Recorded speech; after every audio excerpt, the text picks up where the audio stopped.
Ito na naman tayo mga idol, may tanggap na naman tayong amplifier. Concert to na 802 na may USB at Bluetooth. Bali, ang sira nito, power on natin ha. Ayan, may power siya. Power indicator na ilaw, kulay pula.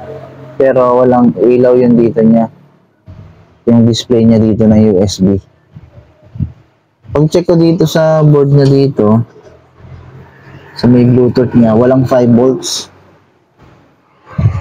So, check natin yung power supply niya kung may sirang resistor. Kadalasan, mga resistor lang yun eh. So, ito na, nakita na natin yung sira. Resistor na 100 ohms, 1 watts. Palitan natin siya ng 100 ohms pero 3 watts para hindi na siya masisira ulit agad-agad. Kasi bago pa tong ampli, nagkaganon na daw. So, let's go. Hinang na natin to. Bali, ang ginawa nga pala nating diskarte dyan ay pinutol ko yung pyesa at tinira ko yung dalawang paa niya. Tapos doon ko na mismo inirekta ng hinang yung bago nating resistor. So, yun. Nahinang na natin. Testingin na natin yung unit. Okay, power on. Okay, lumabas na yung display niya.